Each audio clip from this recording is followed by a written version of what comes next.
Shalom, selamat pagi sidang jemaat GM Glory Permi. Hari ini Ahad 3 Mei 2020, kita lagi berada di dalam suasana PKP yang keempat, sehingga pada tarik 12 Mei yang akan datang. Di dalam awal bulan seperti biasanya, kita dalam minggu yang pertama selalunya kita menjalankan perjamuan kudus serta membawa persembahan persepuluhan kita kepada Tuhan. Namun oleh karena situasi dan kondisi saat ini, semuanya kita gantikan dengan cara online. Termasuk saya punya khotbah ini pun kita rekam secara online. Namun demikian, saya berharap sebagaimana yang disuarakan di dalam buletin gereja kita boleh memberikan persepuluhan dan persembahan kita dengan cara bank in kepada nomor yang telah tertera. Nanti kita akan lihat buletin gereja kita, di sanalah kita akan memberikan persembahan kita. Dan pada minggu depan, biasanya juga minggu kedua bulan kelima, bulan Mei, kita selalunya gereja merayakan perayaan Hari Ibu, Hari Wanita. Jadi saya ingin memberikan tema saya khas untuk minggu hadapan, berorientasi kepada perayaan Hari Wanita. Meskipun kita tidak rayakan bersama di gereja, namun saya berharap ibu-ibu yang ada di rumah tetap happy lah, tanpa harus membuat perayaan oleh karena suasana PKP, tetapi kita tetap bersuka cita. Oleh karena saya berharap firman Tuhan yang akan kita sampaikan pada minggu hadapan sesuai dengan perayaan Hari Wanita. Nah, tetapi hari ini saya ingin membawa kepada satu tajuk supaya kita yang menjalani PKP di mana kita berada, kita tetap bersemangat. Saya ingin membawa kepada satu pemahaman bagaimana Roh Kudus berkarya dalam kehidupan kita tanpa kita sadari bahwa Dia adalah Allah, pribadi Allah yang senantiasa berkarya.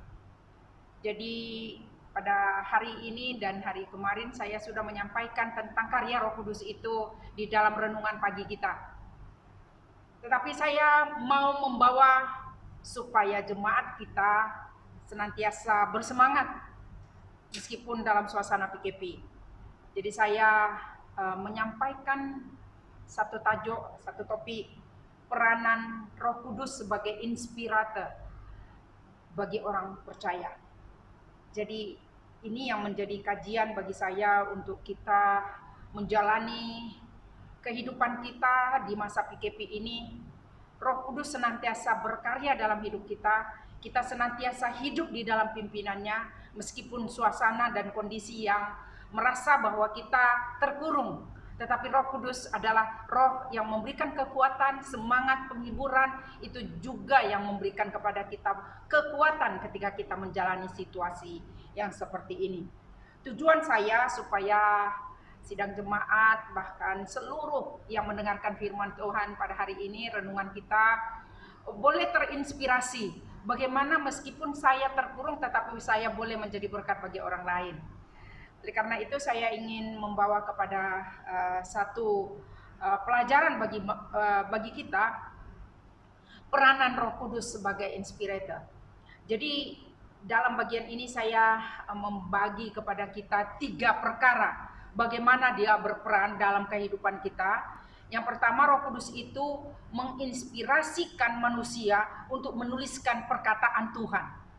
Ya, kita akan lihat nanti macam mana Alkitab kita ini boleh menjadi pemandu bagi kehidupan kita sebagai orang percaya untuk kita renungkan, karena itu adalah ilham Allah. Sehingga setiap kita, saya berharap kita senantiasa membaca firman Tuhan, karena dia di dalam firman Tuhan itu ada satu kekuatan yang membangunkan, yang menginspirasikan Anda dan saya untuk tetap menjalani kehidupan yang saat ini sedang kita jalani.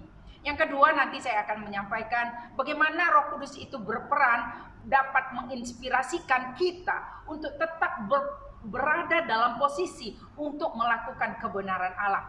Jadi kekuatan kuasa Roh Kudus ternyata tidak hanya menginspirasikan manusia untuk menuliskan perkataan Allah, tetapi juga supaya kita dapat melakukan kebenaran Allah melalui apa yang kita renungkan melalui firman Tuhan. Dan yang terakhir, saya menyampaikan peranan Roh Kudus itu, bagaimana dia boleh memberi inspirasi kepada kita, tetapi juga kita boleh menginspirasi orang lain, artinya boleh menjadi berkat bagi orang lain.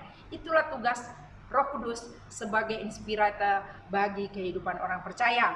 Nah, saudara, mari kita memperhatikan ayat demi ayat yang saya ingin sampaikan. Bagaimana karya Roh Kudus ini di dalam kehidupan manusia yang mampu menginspirasi firman Tuhan menjadi bagian pembacaan kita sampai pada saat ini. Mari kita baca 2 Timotius 3 ayat 16. Di dalam bagian ini dikatakan, segala tulisan yang diilhamkan Allah memang bermanfaat untuk mengajar, untuk menyatakan kesalahan, untuk memperbaiki kelakuan, dan untuk mendidik orang dalam kebenaran. Roh Kudus adalah pribadi Allah yang mampu menginspirasi sesuatu hal kepada manusia, sehingga manusia dimungkinkan untuk memahami perkataan Tuhan, memahami kebenaran Allah. Nah, pada waktu penulisan firman Allah ya di dalam kitab 2 Timotius 3 ayat 16 ini, manusia Roh Kudus menginspirasikan manusia untuk menuliskan kata-kata yang diilhamkan oleh Allah. Kata yang digunakan pakai tentang inspirasi di sana adalah segala tulisan yang diilhamkan oleh Allah. Kata diilhamkan berasal daripada kata theopneustos, artinya diinspirasikan oleh Allah. Roh Kudus berperan dan berkarya secara aktif dalam diri manusia, dalam hal ini penulis kitab Alkitab itu, untuk menuliskan apa perkataan yang Tuhan inspirasikan kepada manusia itu untuk dicatat. Jadi saudara-saudara, dalam hal ini kita ingin melihat bagaimana karya Roh Kudus sebagai inspirator. Nah, pribadi Allah, pribadi ketiga Allah Tritunggal ini, yaitu Roh Kudus, dia mengilhamkan, menginspirasikan Alkitab ini menjadi satu tulisan yang mampu bermanfaat untuk mendidik, untuk mengajar, untuk menyatakan kesalahan, dan memperbaiki kelakuan.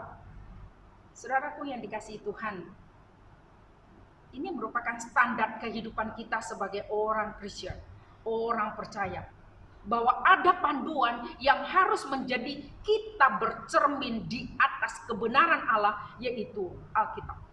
Alkitab adalah kebenaran Allah. Saya berkata bahwa seluruh apa yang dituliskan daripada firman Tuhan yang ada di dalam Alkitab yang saudara punya, perjanjian lama sampai perjanjian baru, semua itu merupakan kebenaran Allah yang telah diinspirasikan Allah melalui firman-Nya. Oleh karena itu, saudara-saudaraku, Roh Kudus sebagai inspirator, dia mampu mengilhamkan perkataan-perkataan Tuhan ini yang kita patut baca, yang menjadi panduan bagi kehidupan kita sebagai orang percaya. Saudara, jangan terlalu panik, jangan terlalu gelisah, karena firman Tuhan masih ada. Alkitab ada untuk kita renungkan. Alkitab ada supaya kita hidup di dalam kebenarannya. Jadi untuk memahami Alkitab, memang pribadi ini harus berkarya dalam kehidupan orang percaya. Sehingga saya selalu memberikan nasihat kepada saudara-saudara kita yang khasnya yang baru dibaptis pada bulan 2 yang kemarin, bulan Maci yang kemarin itu, jangan lupa baca Alkitab, karena Alkitab itulah yang memberikan kepada kita, yang bermanfaat bagi kita untuk mengajar kita, untuk mendidik kita, untuk menyatakan kesalahan yang apa yang kita lakukan. Alkitab memang berkuasa untuk memberi manfaat bagi kita. Oleh karena itu jangan menyimpang daripada standar Allah, standar kebenaran Allah yang telah digariskan, yang telah dituliskan, yang telah diilhamkan di dalam Alkitab. Saudara, mari kita baca Alkitab kita sebagai panduan dasar kehidupan kita untuk menjadi orang-orang yang diberkati Tuhan.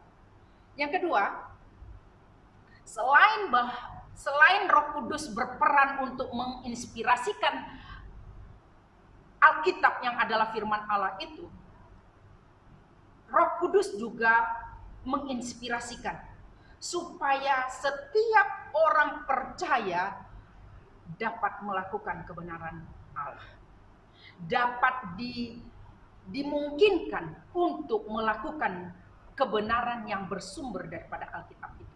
Tidak hanya Alkitab sudah ada, maka manusia ya baca terserah kamu. Bukan. Tetapi Roh Kudus memberikan inspirasi bagi kita sehingga apa yang kita baca menjadi kekuatan bagi kita. Itulah artinya rema. Ketika Anda membaca firman Tuhan, sehingga selalu saya membawa kepada kita setiap hari renungan pagi. Saya sebut dia rema. Rema kita di pagi hari ini adalah yang seperti ini. Kenapa saya berkata rema kita pada hari ini? Oleh karena firman Tuhan itu telah berbicara kepada saya yang saya ingin kongsikan kepada jemaat Tuhan. Saudara, Alkitab kita adalah bukan hanya sama dengan kategori Alkitab, kitab-kitab yang ada di luar sana. Bukan. Alkitab kita adalah kebenaran Allah. Alkitab kita adalah tulisan yang diilhamkan oleh Allah sendiri. Sehingga tidak ada kesalahan di sana. Saya ulangi sekali, bahwa Alkitab dituliskan tanpa salah. Oleh karena itu, saudaraku yang dikasihi oleh Tuhan, mari kita berpandu kepada apa yang dikatakan oleh firman-Nya. Karena seluruh kebenaran Allah telah dicatatkan di dalam Alkitab yang adalah kebenaran Tuhan.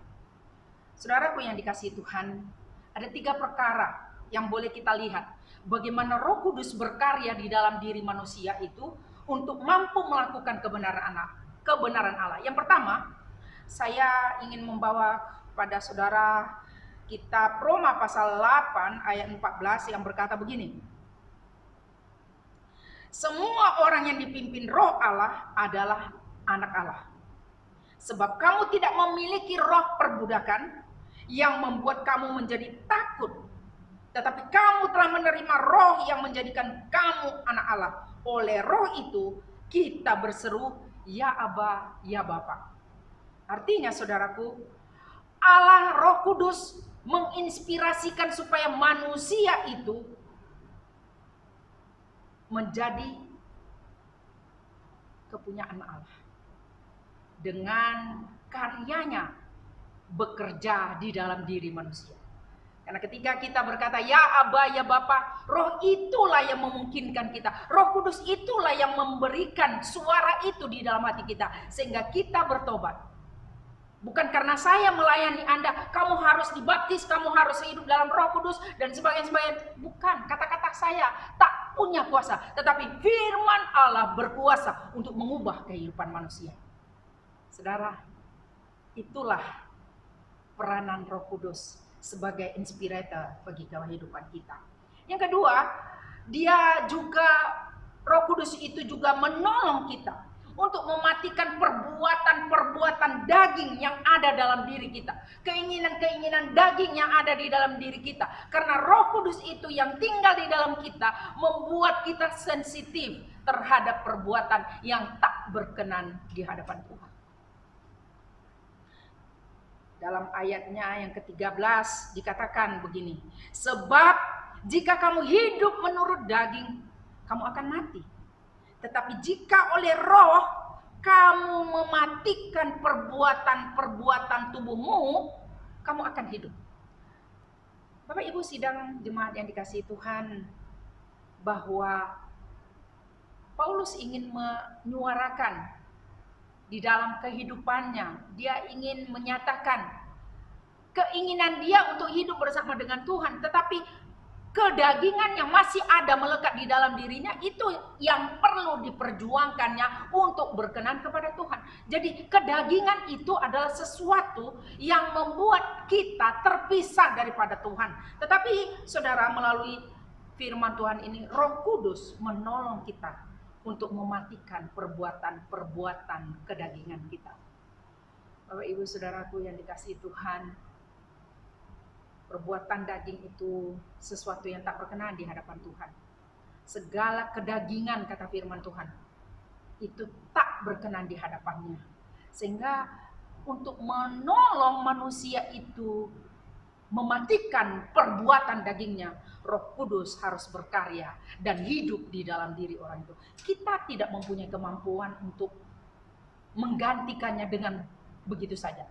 Tetapi Roh Kudus yang adalah pribadi Allah yang tinggal di dalam diri orang percaya, menolong manusia untuk melakukan kehidupan yang berkenan di hadapannya, yaitu menciptakan, melahirkan buah Roh Kudus di dalam hidupnya. Galatia 5 ayat 22. Yang terakhir, di dalam peranannya dapat menginspirasi orang percaya untuk melakukan kebenaran adalah Roh Kudus menolong kita untuk berdoa. Ya, meskipun kita dalam doa syafaat tidak lagi kita hadir di gereja ini untuk menjalankan doa syafaat setiap hari Rabunya. Tetapi saya berharap meskipun kita dibatasi dalam berdoa di dalam gedung ini, tetapi Allah kita adalah Allah yang tidak terbatas, yang mampu mendengar dimanapun seru doa kita naikkan. Jadi dalam bagian ini, Roh itu membantu kita. Dalam kitab Roma pasal 8 ayat 26 dikatakan demikian, saudara. Demikian juga Roh membantu kita dalam kelemahan kita. Sebab kita tidak tahu bagaimana sebenarnya harus berdoa. Tetapi Roh sendiri berdoa untuk kita kepada Allah dengan keluhan-keluhan yang tidak terucapkan. Artinya Roh Kudus itu yang diam di dalam diri kita, menolong kita untuk menyatakan keluhan-keluhan itu yang tidak mampu kita ungkapkan. Roh Kudus sanggup menolong kita berdoa dengan benar terhadap kepada Allah. Jadi saudara-saudara, yang saya ingin sampaikan kepada saudara, bagaimana peranan Roh Kudus itu dalam kehidupan manusia. Yang terakhir, Roh Kudus menginspirasikan manusia, bekerja dalam diri manusia untuk membuat manusia itu juga boleh menginspirasi orang lain.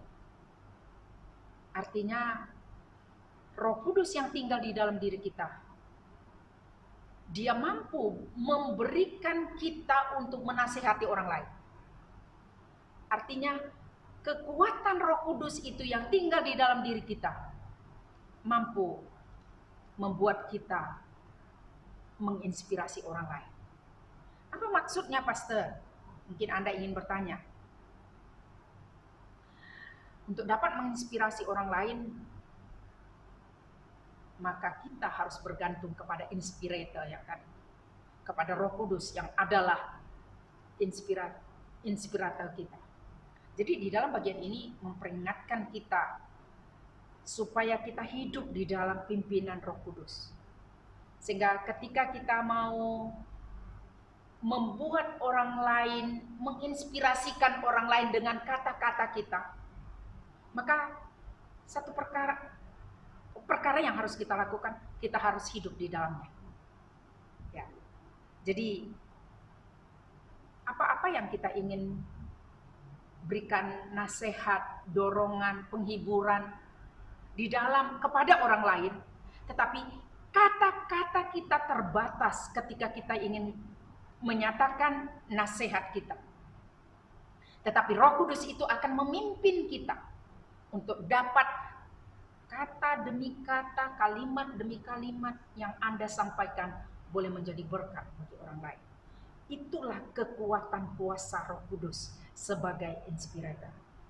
Saudara, mungkin Anda ingin bertanya, lalu bagaimana saya memberi inspirasi kepada orang lain, Pastor? Saya mau menjadi berkat juga kepada orang lain, tetapi saya ini tak punya apa-apa yang saya mau ingin kongsikan. Ya, saudara, yang pertama, jika Anda mempunyai keinginan yang sama seperti saya, ingin membuat orang lain berjaya, ingin mendorong orang lain supaya orang lain itu terinspirasi melalui kata-kata saudara, ada beberapa perkara yang kita boleh lakukan. Yang pertama, saudara, jadilah diri Anda sendiri. Jadilah diri Anda sendiri. Be yourself.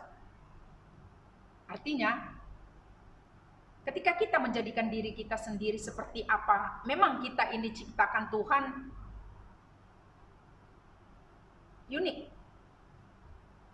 Hanya kita yang ada di dunia ini yang sama persis seperti kita. Tak ada duanya. Ya, seperti mana Anda ketahui, saya punya anak twin, kembar. Orang berpikir mereka sama. Tidak semuanya sama. Ya. Artinya tidak, kalau semuanya sama tak unik lagi. Jadi jadilah dirimu sendiri, artinya kita harus memberikan semangat kepada diri kita sendiri sebelum kita memberi semangat kepada orang lain. Jadi artinya di sana kita memulakan sesuatu dari diri kita sendiri dulu. Pikirkan kata-kata yang baik, lalu perlakukan diri Anda dengan baik, dan bertindaklah dengan baik. Selalu saya memberi nasihat dengan tiga kata: right thinking, right feeling, right action. Artinya ketika kita berpikir, pikiran-pikiran yang masuk ke dalam pikiran kita akan mempengaruhi perasaan kita. Dan perasaan kita itu akan membawa kepada satu tindakan. Karena apa? Perasaan kita mempengaruhi tindakan kita. Jadi, saudaraku, apa yang dikatakan firman Tuhan di sini? Jadilah dirimu sendiri. Ternyata Tuhan begitu menerima kehidupan kita sebagaimana kita ada. Apabila kita menempatkan diri kita sebagaimana kita ada, kita tidak lagi seperti orang lain. Cara kita mungkin agak berbeza dengan orang lain, pasti berbeza. Firman Tuhan yang saya sampaikan mungkin orang lain pernah sampaikan, tetapi pasti berbeza ketika berada di dalam pemberitaan yang saya sampaikan. Firman Tuhan tetap sama, tetapi jadilah dirimu sendiri. Pastikan kamu punya keberanian juga untuk menjadikan diri Anda seperti mana Anda ada. Karena Tuhan ternyata di dalam firman Tuhan dalam 1 Yohanes 5 ayat 12 berkata begini, barang siapa memiliki anak, ia memiliki hidup. Barang siapa tidak memiliki anak, ia tidak memiliki hidup. Jadi sebenarnya Roh Kudus itu yang ada di dalam diri kita telah membuat kita, memungkinkan kita untuk melakukan apa yang Tuhan ingin lakukan di dalam dan melalui kita. Saudara, saya banyak kesaksian tentang hal seperti ini, tapi saya ingin membawa kita, memberikan semangat kepada kita, jadilah diri kita sendiri. Boleh kita melihat orang lain, cara dia, tetapi kita tetap kepada diri kita sendiri. Melakukan apa yang kita mampu lakukan. Karena kita tidak dapat menjadi seperti orang lain. Itulah yang memberikan kepada kita kekuatan untuk menyemangati orang lain, kita harus bermula daripada diri kita sendiri. Yang kedua, jadilah pemberani. Ya. Untuk dapat menginspirasi orang lain, kita memulakan, kita tanya diri kita. Pepatah Melayu, apa itu dia kata, tepuk dada, tanya selera. Artinya, jangan lakukan yang Anda pikir Anda memang tidak dapat lakukan. Tetapi apabila mesti kita bukan tidak mungkin boleh melakukannya, boleh saja. Karena tidak ada yang mustahil bagi Allah. Selalu saya berkata kepada para EJK Youth, tidak ada yang mustahil bagi Tuhan, lakukan saja dulu. Mari kita coba. Ya, kita coba saja. Ya, kalau memang tidak dapat, mungkin kita gagal hari ini, bukan selamanya kita gagal. Mungkin minggu depan kita coba lagi, mungkin kita sudah boleh melakukannya. Tetapi satu kekuatan yang saya ingin dorong, kita mesti hidup di dalam Roh Kudus sebagai inspirator tadi. Jika tidak, dia bagaimana kita mendorong orang lain? Ya, jadi beranikan diri kita dulu. Saya banyak pengalaman dengan anggota-anggota jemaat kita yang tadinya tak ada keberanian bagi mereka untuk memimpin di dalam mimbar. Tak beranilah pastor. Tetapi apabila kita beri chance bagi mereka, kita beri peluang bagi mereka, maju saja dulu, kamu belum coba. Jadi ketika kita berikan semangat kepada mereka, mereka akhirnya boleh berani. Ya. Firman Tuhan berkata begini di dalam 2 Timotius 1 ayat 7, sebab Allah memberikan kepada kita bukan roh ketakutan, melainkan roh yang membangkitkan kekuatan, kasih, dan ketertiban.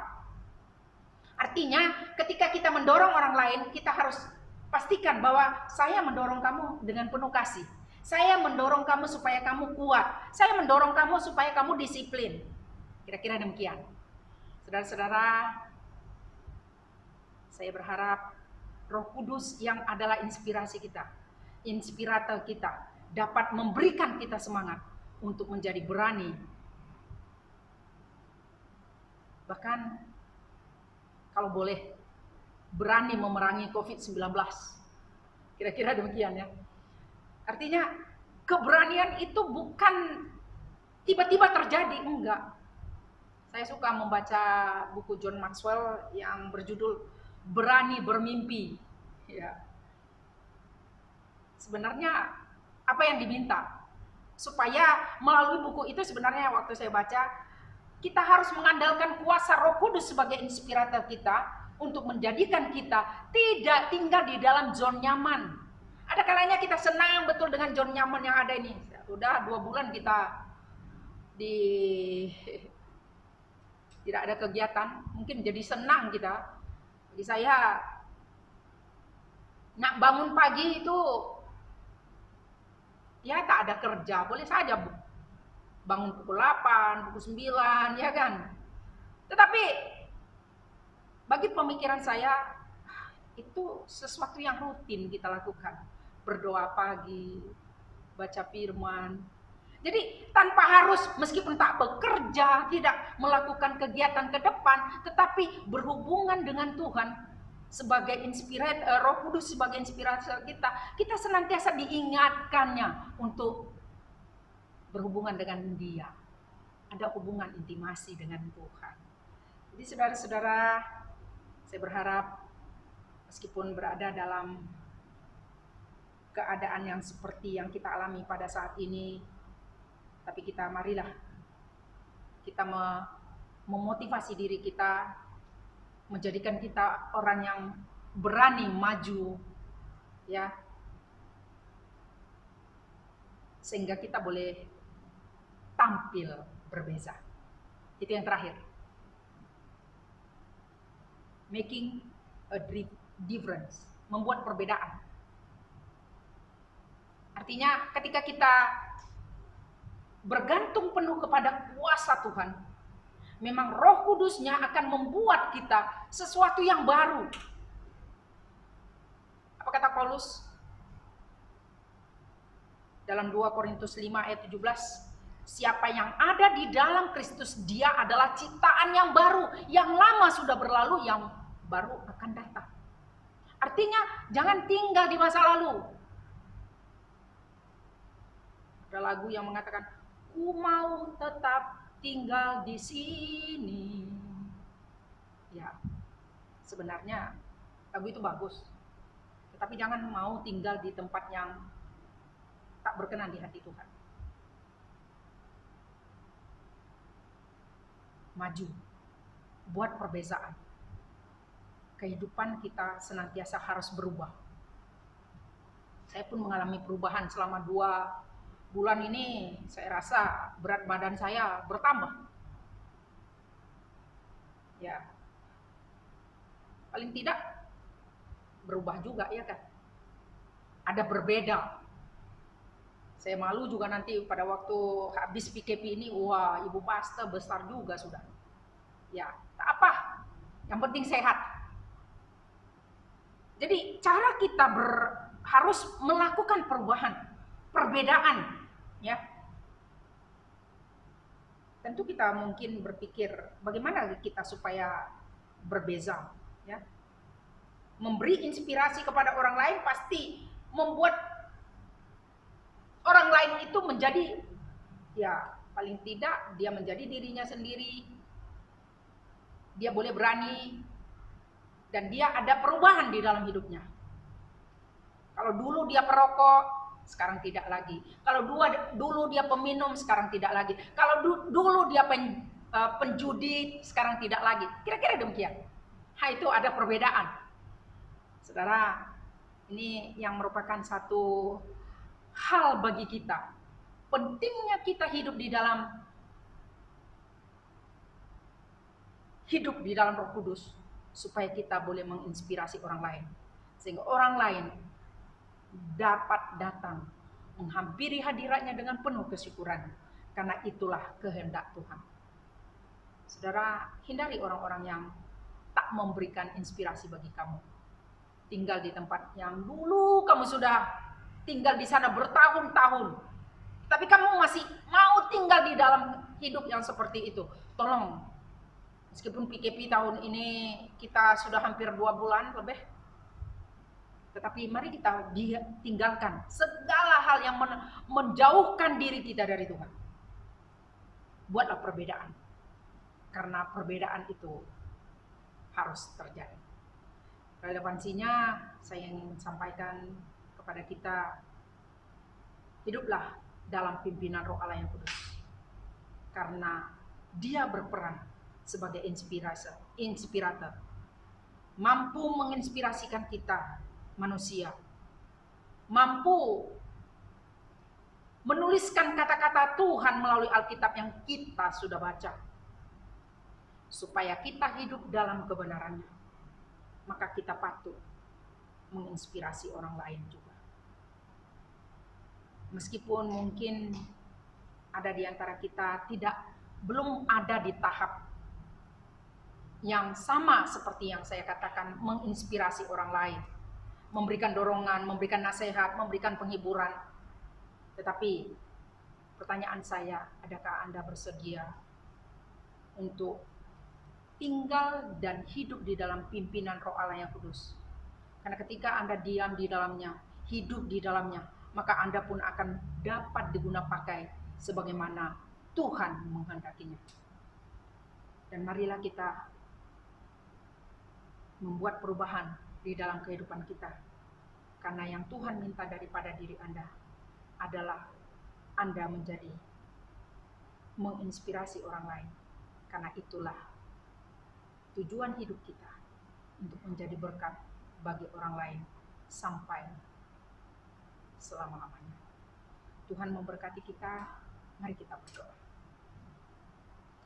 Bapa di sorga, kami bersyukur karena kami boleh mendengarkan firman Tuhan ini. Dan kami rindu supaya kami yang hidup pada hari ini tetap hidup di dalam pimpinan Roh Allah yang kudus. Sehingga ketika kami menjalani kehidupan, kami tetap bergantung kepada kuasa Allah. Karena kuasa-Mu itu sempurna adanya. Meteraikan firman-Mu ini di dalam kehidupan kami. Sehingga pada minggu-minggu yang akan datang ini Tuhan, kami sudah mengalami perbezaan. Tidak sama lagi kehidupan kami seperti apa yang semula kami lakukan. Kami mau mengandalkan kuasa Roh Kudus untuk kami berjalan bersama-sama dengan Yesus. Di dalam nama-Mu kami sudah berdoa dan bersyukur.